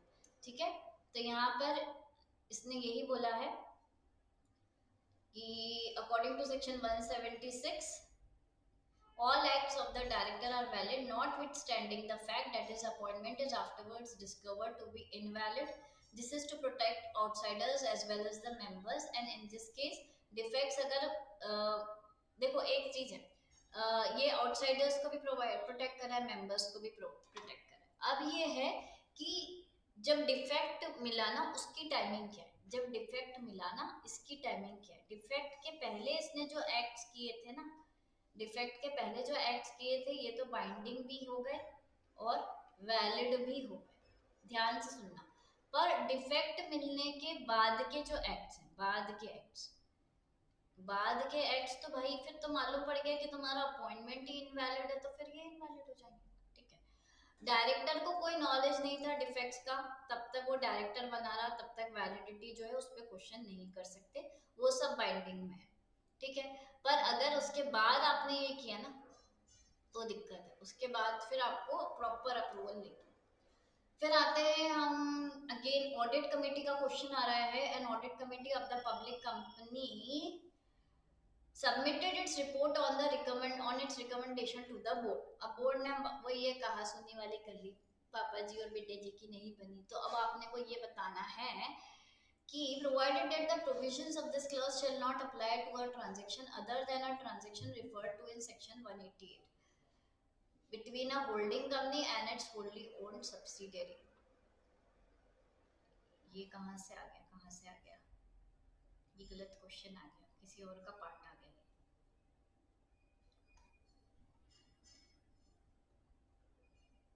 ये कोई और क्वेश्चन आ गया बेटा, स्किप करता है इसको। State your views on the following. पहला है complex limited, a well reputed manufacturing public limited company has made a contribution of 2.5 lakhs during the financial year to a political party for running a school situated in the village where most of the workers of the company reside। Complex limited एक manufacturing public limited company, manufacturing से related है, ध्यान रखना है यहाँ पे, ये सारे चीजें ध्यान में रखनी। मैन्युफैक्चरिंग कर रही है, उसने कंट्रीब्यूशन कितना क्या 2.5 lakhs का, कौन से ईयर में क्या 2013 में, किसी पॉलिटिकल पार्टी को दिया कि वो स्कूल चलाए situated in the village where most of the workers of the company reside. It is admitted कि ये जो स्कूल है ये सबके बेनिफिट के लिए, वर्कर्स के बच्चों के लिए बेनिफिशियल है, और उसने कंपनी ने कोई प्रॉफिट्स पिछले 4 सालों में नहीं कमाया है। ठीक है, एक क्वेश्चन ये था। दूसरा है, चलो पहले फिर इसी का आंसर कर लेते हैं। क्या आ रहा है कि सेक्शन 182 जो है वो डील करता है प्रोहिबिशंस और रेस्ट्रिक्शंस से पॉलिटिकल कंट्रीब्यूशंस में। कोई भी ऐसी कंपनी जो गवर्नमेंट कंपनी है या 3 साल से कम की उम्र की कंपनी है तो वो पॉलिटिकल कंट्रीब्यूशन नहीं कर सकती। उसके अलावा सारी कंपनीज पॉलिटिकल कंट्रीब्यूशन कर सकती है। पीएनएल अकाउंट में जितना अमाउंट आपने कंट्रीब्यूट किया वो बताना जरूरी है, वो डिस्क्लोज करना जरूरी है। ठीक है, तो यहाँ पे क्या है, a non government company which has been in existence for not less than 3 years may contribute any amount directly और indirectly to a political party for any political purpose provided that the aggregates in the amount which may be so contributed by the company. ठीक है, तो यहाँ पे इसने क्या बोला कि बिल्कुल आप कर सकते हो, इस केस में आप बिल्कुल कंट्रीब्यूशन पॉलिटिकल पार्टी में कर सकते हो। ठीक है, सेकंड है Mr Prasad is managing director of Bapi Limited. He gave his resignation letter to the chairman of the board of directors and requested that he should be relieved immediately. When does the resignation take place? Mister Prasad कौन थे, MD थे। ठीक है, इन्होंने अपना resignation letter chairman को दिया 31 दिसंबर को। तो हमें ये बताना है कि यहाँ पर किस तरीके से आपका जो रेजिग्नेशन है इसका ये इफेक्टिव होगा, रेजिग्नेशन है वो इफेक्टिव होगा। बहुत ना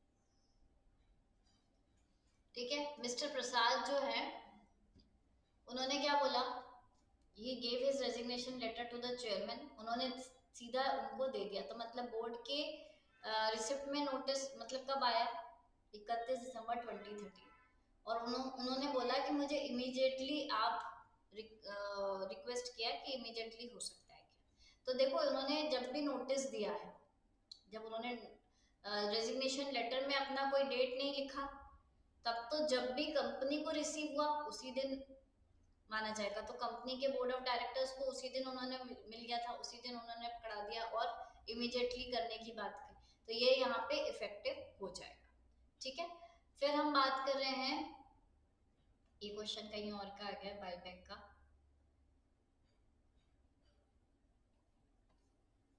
regarding validity and the extent of powers under the provision of Companies Act in relation to the following matters. ठीक है, अब हमें बात करनी है बायबैक की. Buyback of the shares of the company for the first time up to 10% of paid up equity share capital without passing a special resolution. ठीक है, तो एसआर पास करने के लिए और इसके लिए हमारे बायबैक के रेगुलेशंस थे, आपको याद हो तो 3 तरह की लिमिट्स थी बायबैक की. हमें ये देखना होता है सबसे पहले कि हमें एसआर लगाना है या ओआर लगाना है. तो अगर 10% से कम का कर रहे हो, 10% से कम का कर रहे हो, तो उस केस में तो आप ऑर्डिनरी रेजोल्यूशन से कर सकते हो, पर उससे ज्यादा का करोगे तो स्पेशल रेजोल्यूशन लगता है. तो ये आप कर सकते हो बायबैक. फिर है delegation of power to MD to invest surplus funds of the company in shares of some companies. बिल्कुल आप कर सकते हो. ठीक है, सरप्लस फंड्स जो है कंपनी के वो लगाने हैं, पर अदरवाइज ट्रस्ट सिक्योरिटीज में अगर लगा रहे हो तो वो भी आपको ध्यान रखना है. इन्वेस्ट करने के लिए जो सेक्शन 180 था उसके जो प्रोविजंस है उसको आपको कंप्लाई करने पड़ेंगे. ठीक है, अब आते हैं नेक्स्ट क्वेश्चन पे जो कि आ रहा है हमारा Messrs Anand Steel Company showed a net balance in the net P&L account for the last 5 years. ठीक है, ये इतना लॉस हुआ है, ये प्रॉफिट हुआ है, ये प्रॉफिट हुआ है, ये प्रॉफिट हुआ है. The board of directors of the company proposes to donate a sum of 25 lakhs to social organization engaged in education and healthcare of backward community in the locality. ठीक है, examine with reference to this. तो देखो यहाँ पे अगर हम कोई charity में पैसा दे रहे हैं तो बिल्कुल हम दे सकते हैं, पर चैरिटी में देना है तो कितना देना है ये भी देख लेते हैं हम. ठीक है, वैसे तो कोई भी अमाउंट कर सकते हो, पर जितना भी अमाउंट करोगे उसका 5% जो है, जो आपके एवरेज नेट प्रॉफिट्स हैं पिछले के, तो जितना अमाउंट करना है आपको कितना कर सकते हो, मैक्सिमम 5%. मैक्सिमम 5% किसका, नेट एवरेज नेट प्रॉफिट्स का पिछले 3 सालों में.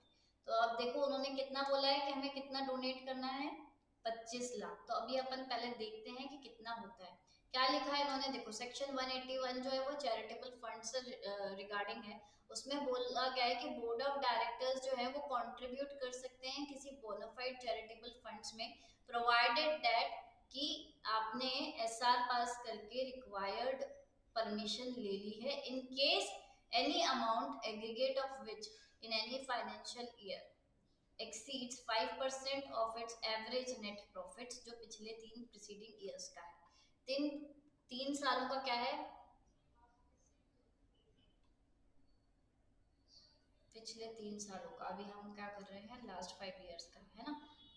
तो यहाँ पर आपके अगर पिछले 3 सालों का जो अमाउंट आता है 180 190, ठीक है, 180 190 इन दोनों को ऐड करोगे और फिर कितना है, -10 लैक्स. ठीक है, तो अमाउंट हमारी आ रही है 13 लैक्स के करीब. तो 13 लैक्स हमारा एवरेज नेट प्रॉफिट आ रहा है. 13 लैक्स कितना आ रहा है, ये 5% ऑफ एवरेज नेट प्रॉफिट्स आ रहा है. 180 प्लस 190 करो, 270 हो गया, 370.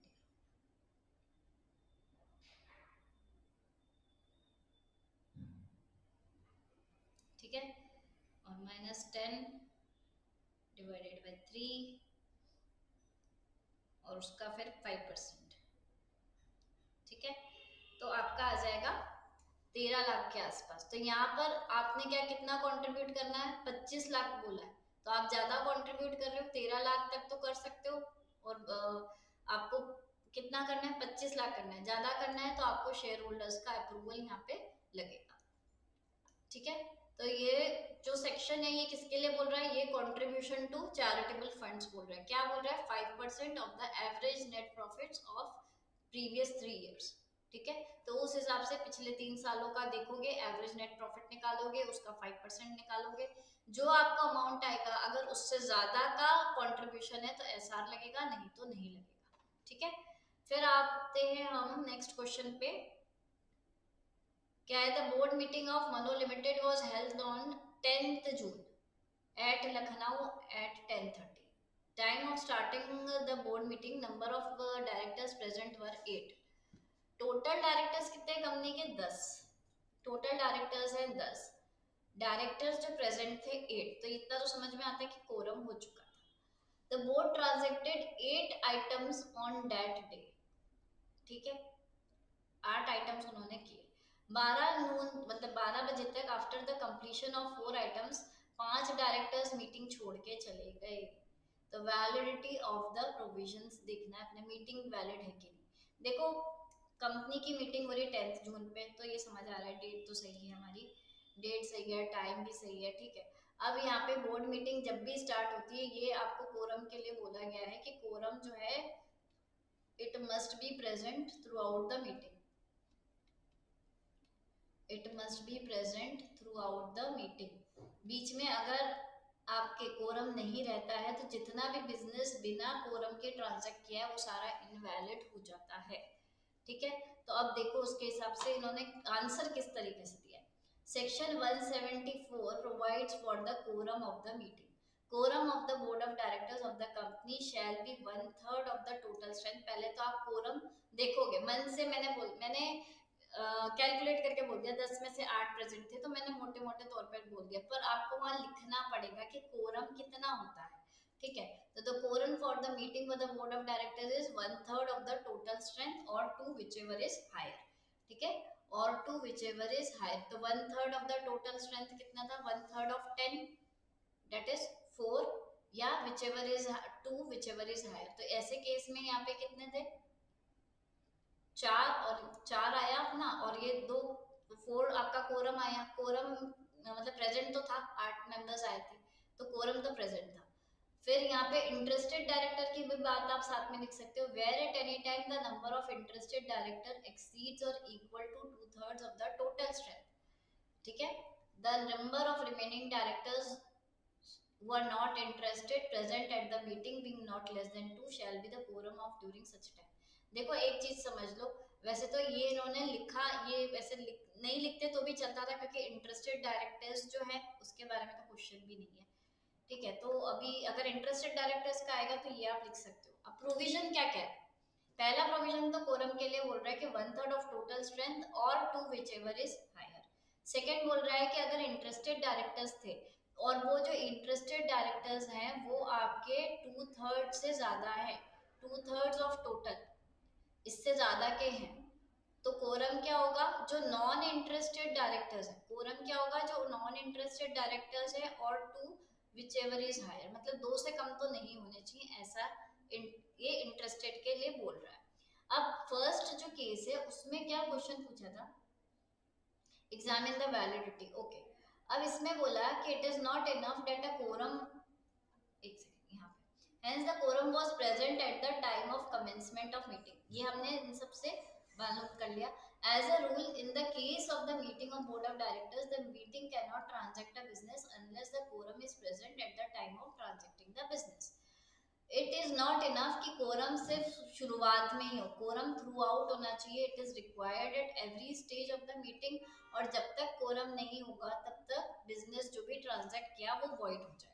अब गिवन सिचुएशन में 12 दोपहर के 12 बजे तक 4 मेंबर्स जो थे वो चले गए, 12 बजे 4 जो डायरेक्टर्स थे वो छोड़ के चले गए, तो बाकी के जो 4 आइटम्स आपने रिमेनिंग डायरेक्टर के साथ किए हैं वो सारे क्या हो जाएंगे, वॉइड हो जाएंगे। In the given situation, 4 items were transacted with the quorum and thus they are valid। जब सारे आइटम्स कोरम के साथ के थे, जब 8 प्रेजेंट थे तब तक कोई दिक्कत नहीं थी। Other 4 items were transacted after 5 directors left at the meeting। Quorum कितने का था, 4 का, ठीक है। Resulting in the reduction of quorum as only 3 directors were present, ठीक है। कितने चाहिए थे, 4 चाहिए थे पर 3 ही बचे थे, तो अब hence such 4 transactions are void. आई क्या बात समझ में, देखो टोटल स्ट्रेंथ कितनी थी, टोटल थे 10, ठीक है, प्रेजेंट हुए 8, कोरम कितना आया, कोरम आया हमारा 4, ठीक है। तो जब तक आपका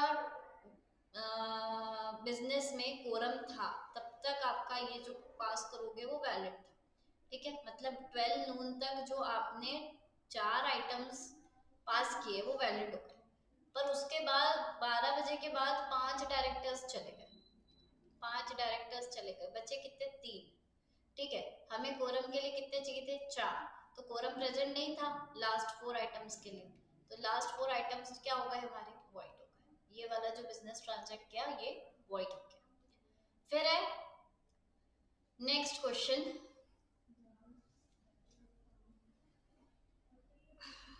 देखो, Mr. Veron was appointed as MD of Niva Limited for a period of 5 years, okay, with effect from 1st January 2014. Since his work was found unsatisfactory, 1st जनवरी को तो अपॉइंटमेंट की थी, 20 अक्टूबर 15 को उनके सर्विसेज टर्मिनेट कर दी, मतलब ये कम से कम 1.5 से ऊपर, 1.25 साल के अंदर कर दिया, ओके। और हमने इनको कॉम्पनसेशन भी दे दिया, वेरी गुड, कॉम्पनसेशन भी दे दिया for the loss of office as provided in the agreement by the company. बाद में मालूम पड़ा कि जब उनका ऑफिस का टेन्योर था, बिरन जो थे वो बहुत करप्ट प्रैक्टिसेस में लिप्त थे और ही हैड बीन रिमूव्ड विद, और उनको तो हमें बिना कॉम्पनसेशन के निकाल देना था। मतलब हमने जब फर्स्ट क्वेश्चन देखा था उसमें था कॉम्पनसेशन कब कब पे करना है, तो उसमें था कि अगर कोई डायरेक्टर फ्रॉड करता है, एमडी मैनेजर या होल टाइम डायरेक्टर फ्रॉड करता है तो उसको कॉम्पनसेशन नहीं मिलेगा, ठीक है। तो यहाँ पे इन्होंने कंटेंशन दिया है कि ठीक है इसको हम बिना कॉम्पनसेशन दिए भी निकाल सकते थे, ठीक है। कंपनी को एडवाइस दो कि क्या एमडी की services can be terminated without the payment of compensation as provided, और क्या हमने क्योंकि कॉम्पनसेशन दे दिया है तो मिस्टर बेरॉन से हम वो कॉम्पनसेशन वापस ले सकते हैं। तो देखो प्रोविजन तो कहता है कि राइट, ये पूरा आप लिखोगे कि कॉम्पनसेशन हम कब कब देते, कब कब नहीं देते, किसको पेबल है, कितना पेबल है, ये सारा लिखोगे। उसके बाद एज पर द प्रोविजन आप जो भी आपने पैसा कॉम्पनसेशन के रूप में दे दिया है आप इसे सब्सिक्वेंटली रिकवर नहीं कर सकते, ये मेरा कंटेंशन है। भले बाद में मालूम पड़ रहा है कि बंदे ने फ्रॉड किया, ब्रीच ऑफ ट्रस्ट किया, मिसफिशियंस किया, देन तो अब एक बार आपने दे दिया तो कंपनी रिकवर नहीं कर सकती। According to Section 202, a managing director is entitled to be paid compensation for the loss of office. It provides that कि no compensation is payable if the director concerned is guilty of fraud, breach of trust, gross negligence, gross mismanagement, ठीक है। पर अब क्योंकि compensation amount आप पे कर चुके हो एंड सब्सिक्वेंटली जो मिसकंडक्ट था वो नोटिस हुआ, दिया गया है, तो यहाँ पर एक केस है 1932 का, बेल वर्सेस लिवर लॉस। उन्होंने अपने मैनेजिंग डायरेक्टर को निकाल दिया था, सब्सिडियरी के मैनेजिंग डायरेक्टर को, और कॉम्पनसेशन भी दे दिया था। बाद में मालूम पड़ा कि वो गिल्टी थे, पर फिर हम कॉम्पनसेशन वापस नहीं ले सकते। एक्शन लिया गया कि भाई कॉम्पनसेशन वापस रिकवर किया जाए, पर यहाँ पे ये हेल्ड हुआ, फाइनल डिसीजन जो आया वो ये था कि MD was not bound to refund the compensation money and to disclose any breach in its fiduciary obligation so as to give the company an opportunity to dismiss it. मतलब यहाँ पे आप नहीं कर सकते।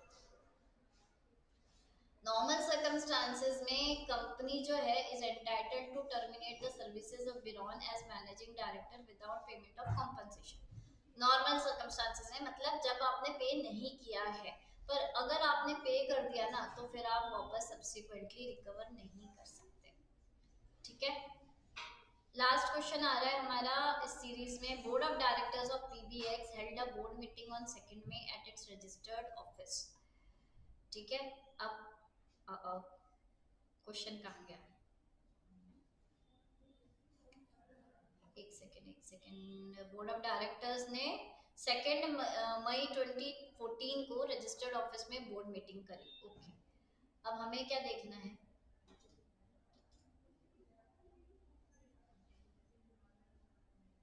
वो क्वेश्चन ही चला गया। चलो नेक्स्ट क्वेश्चन आ गया फिर। चलो ये हमारा लास्ट क्वेश्चन है। Examine the validity of the following appointments with reference to the provisions. Mr. Person, together with one of its relatives, holds 3% of the total voting power of XYZ Limited.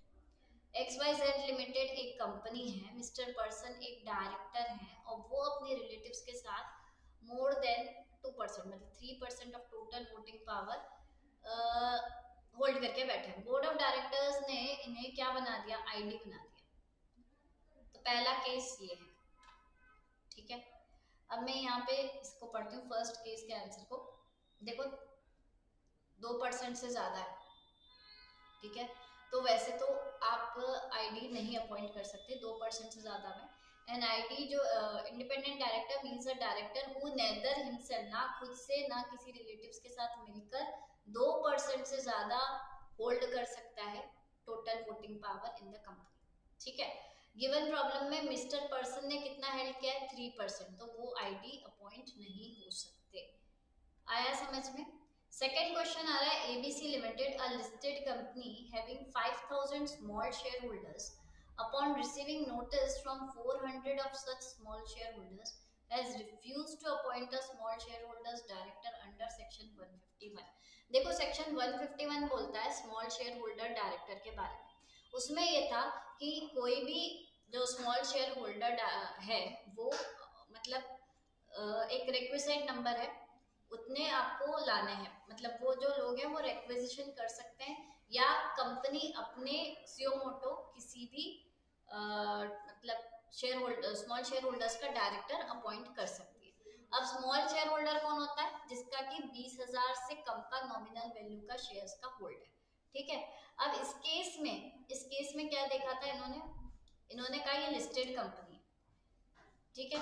तो अब ये listed company है तो इसको वो खुद भी कर सकती है या रिक्वेजिशन से भी कर सकती है, ठीक है। अब इसको 5,000 स्मॉल शेयर होल्डर्स थे जिनमें से कि 400 ने रिक्वेजिशन दी, नोटिस दिया कंपनी को कि हम अपना एक डायरेक्टर अपॉइंट करना चाहते हैं कंपनी के बोर्ड पे, पर कंपनी ने रिफ्यूज कर दिया।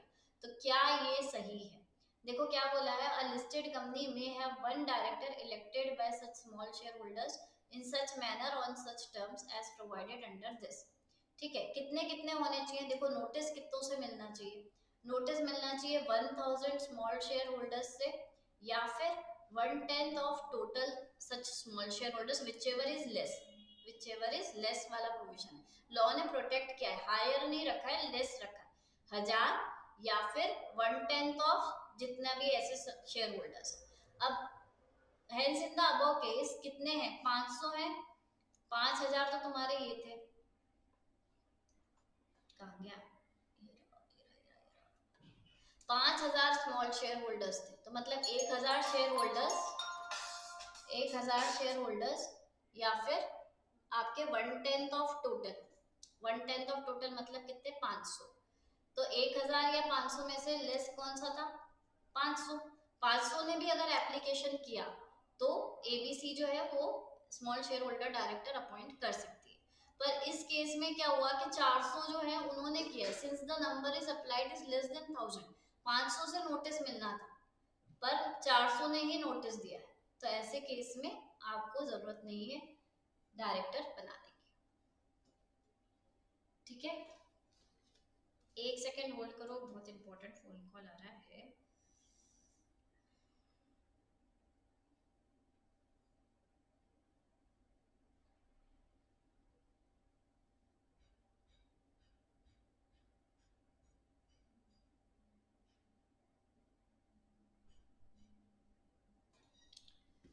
अकॉर्डिंग टू सेक्शन, फिर थर्ड क्वेश्चन क्या है हमारा, mister D who fails to get appointed as a director in general meeting of AGD subsequently was appointed as additional director. तो देखो कोई भी डायरेक्टर ऐसा है अगर वो फेल हो जाता है कि उसको जनरल मीटिंग में ही उसका अपॉइंटमेंट अगर कैंसिल हो जाता है किसी भी रीजन से, तो ऐसे केस में उसको आप एडिशनल डायरेक्टर नहीं बना सकते, ठीक है। ऐसे केस में आप एडिशनल डायरेक्टर नहीं बना सकते। तो आप ये जो इन्होंने बोला है ये आप नहीं कर सकते, ये जो अपॉइंटमेंट है ये नहीं हो सकती, ठीक है। तो यहाँ पे एक मिस्टर डी जिसको अपॉइंटमेंट नहीं मिली तो सब्सिक्वेंटली उसको एडिशनल डायरेक्टर भी आप नहीं बना सकते। According to this section a person who fails to get appointed as a director can not be appointed as an additional director, इसीलिए ये जो अपॉइंटमेंट है ये वैलिड नहीं है। क्या यहाँ तक समझ आया? पहला क्वेश्चन आईडी से रिलेटेड था, फिर सेकंड क्वेश्चन आपका था share holders small share holders director से रिलेटेड, और तीसरा था एडिशनल डायरेक्टर से रिलेटेड। इसके प्रोविजंस आपको मेन प्रोविजन पहले लिखना है, फिर आपको सिचुएशन लिखनी है और फिर आपको कंक्लूजन लिखना है, ठीक है। चलिए आज हमने 20 क्वेश्चंस करीब कवर करे हैं। इसमें आगे की सीरीज में हम और भी क्वेश्चंस देखेंगे। ठीक है।